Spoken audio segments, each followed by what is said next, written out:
अशोक चांदना ने नरेश मीणा, प्रहलाद गुंजल और धीरज गुर्जर को बताया है रोजड़ा।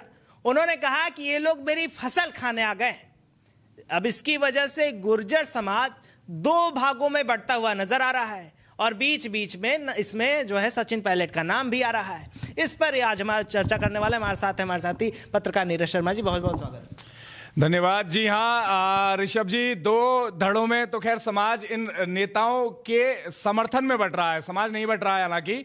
और दूसरा, अशोक चांदना अपने आप को जिस तरह से ओवर पावर्ड करके गुर्जर समाज में एक छत्र और एक बड़ा नेता बनने का जो प्रयास कर रहे हैं अपने फायर ब्रांड बयानों के माध्यम से, वो कितना सफल होगा वो तो देखने भर का रहेगा। बट हाँ, ये जरूर है कि उनका रिसेंट जो बयान है उसमें वो कह रहे हैं कि ये पहले तो एक देवली उनियारा का रोजड़ा ही आया करता था नरेश मीणा का ना की तरफ इशारा करते हुए, बाकी धीरज गुर्जर और प्रहलाद गुंजल को भी अब इस पूरे लपेटे में लपेट लिया है, जो कि एक तरह से कई समाज के लोग ये कह रहे हैं कि इस तरह से समाज के ही मंच पे खड़े होकर समाज के कद्दावर नेताओं को इस तरह से गाली देना ठीक नहीं है।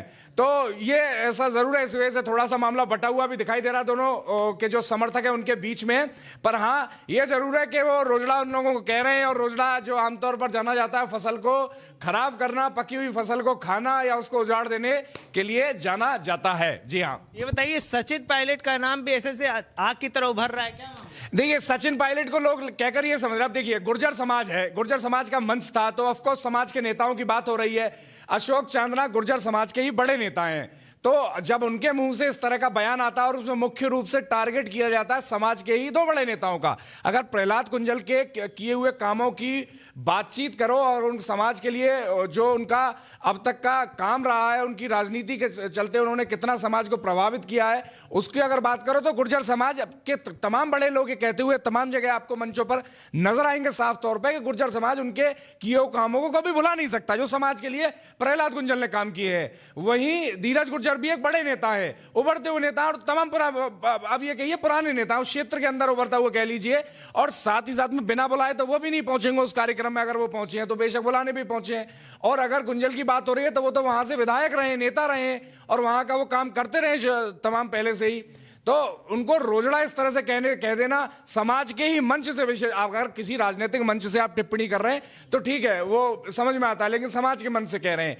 तो अब सचिन पायलट का नाम ये लेकर लोग इसमें घसीट रहे हैं कि कभी भी पायलट के तरफ से ऐसी कभी हरकत नहीं देखी गई जिसमें वो समाज के नेताओं को विशेष रूप से टारगेट करें, समाज के ही मंच से, चाहे वो उनके विरोधी क्यों ना हो। जबकि सचिन पायलट तो अपने तमाम विरोधी नेताओं को भी बड़ा संभल के और सदकर बोलते हैं। तो इस वजह से लोग कंपेयर कर रहे हैं सचिन पायलट और तमाम नेताओं को आपस में, जो समाज विशेष के हैं, तो उनको कंपेयर करके देख रहे हैं और कह रहे हैं कि पायलट की तरफ से ऐसा कभी नहीं हुआ। जी हाँ। अच्छा, कांग्रेस जो है धड़ों का एकजुट है, दो धड़ है सब जानते हैं, तो क्या ऐसा माना जाए कि सचिन पायलट धड़ के जो लोग हैं वो शब्द का लिहाज करते हैं अशोक गहलोत की तरफ? राजनीति में सबको, जिसको अपनी राजनीति चमकानी है, कौन किस शब्द का लिहाज करता है, कौन हीट ऑफ द मोमेंट पे कब क्या बोल जाता है, ये तो किसी के बारे में फिक्स कहा नहीं जा सकता। लेकिन हाँ, ये जरूर आप कह सकते हैं कि अब कहते हैं ना कि जैसा आटा वैसी रोटी, जैसी मैया वैसी बेटी, तो वैसा ही कह लीजिए कि जैसे जिसके नेता हैं वो उसी तरह के नेताओं से अपने से उसी तरह की सीख लेके आगे काम करते हैं। पायलट थोड़े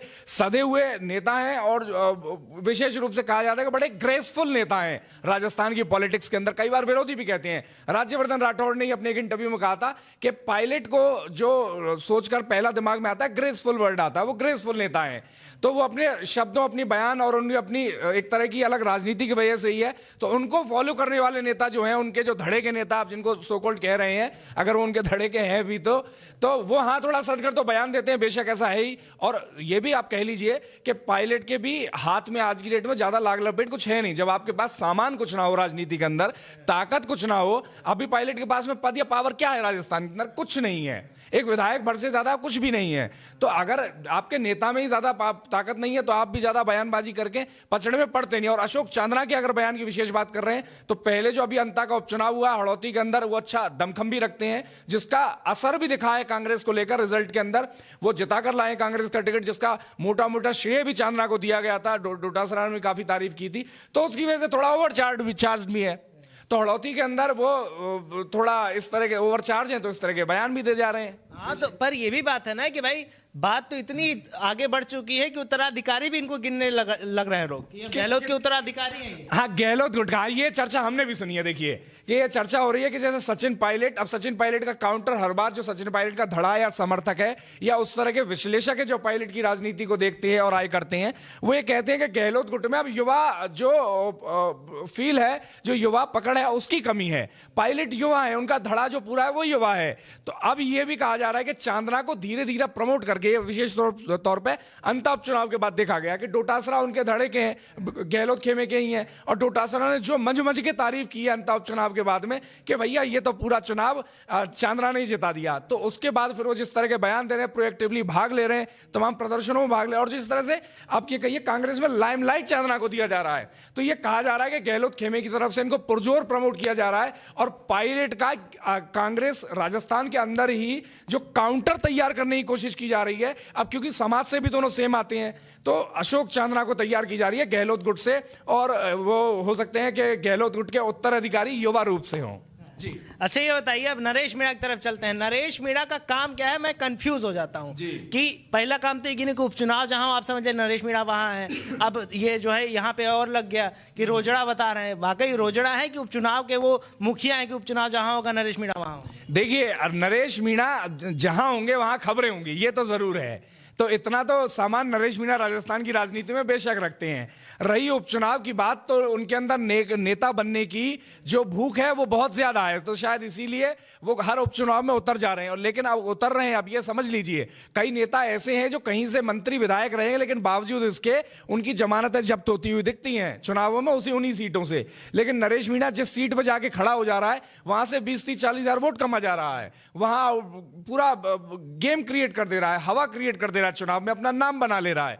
तो दम तो है नरेश मीणा में। और रही रोजड़ा होने की बात, तो ये तो आप मान ही लीजिए एक तरह से, अगर ये संकेतात्मक तरीके से भी किया जाए, संज्ञा के तौर पे भी कहा जाए कि नरेश मीणा जहां जा रहा है, खुद अगर फसल नहीं खा पा रहा है तो उजाड़ तो दे रहा है। तो आप ये मान तो लीजिए कि राजस्थान की राजनीति में कई लोगों की राजनीति उजाड़ने वाला रोजड़ा तो आप नरेश मीणा को कह लीजिए।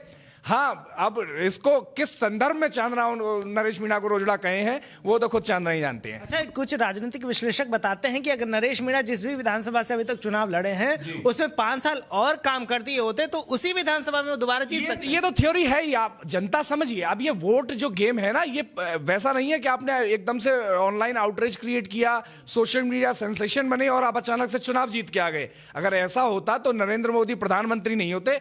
यहाँ भारत का प्रधानमंत्री कोई दिलीप कुमार, शाहरुख खान, बॉलीवुड का अमिताभ बच्चन टाइप बन रहा होता।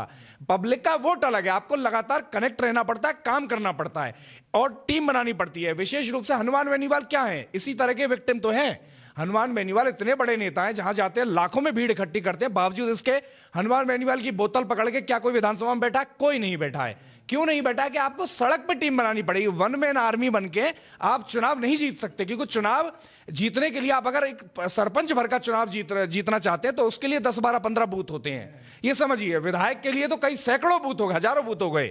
अगर आप सांसद चुनाव जीतना चाहते हैं तो और हजारों बूथ हो गए। विधानसभा अगर अगर विधायक पूरे राज्य जीतना चाहते हैं, पूरी विधानसभा जीतना चाहते हैं तो लाखों, तो आपको बड़ी संख्या में टीम की आवश्यकता है, पूरी आर्मी की आवश्यकता है जो जमीन पर उतर के आपके लिए काम करेगी। भाजपा के पास में जो कहते तथाकथित रूप से आरएसएस नाम की ऐसी आर्मी है, कांग्रेस के पास में अपना आजादी से पहले का संगठन है। तो आपको कम से कम 5 या 10 साल बैठ के जमीन पर काम तो करना पड़ेगा, चाहे आप हनुमान बेनीवाल हो या नरेश मीणा हो, कितने बड़े नेता हो, आपको जमीन पर बैठ के जनता के साथ लग के काम करना पड़ेगा एक लंबे टेन्योर के लिए, अगर आप चुनाव जीतना चाहते हैं। ऐसे नहीं होता है कि आपने हल्ला मचाया, लाखों को जुटाया और चुनाव जीत गए। It's not possible. जी देखिए, ये था, पर एक सवाल मैं आपके लिए भी छोड़ जाता हूं। अब अशोक चांदना ने तो बता दिया कि भाई 3 लोग रोजड़ा हैं। अब किस तरीके से, अगर आप भी वाकई उनको रोजड़ा मानते हैं तो आप अपनी राय जो भी होगी हमें कमेंट में बता दीजिएगा। तब तक देखते रहिए राजस्थान 1।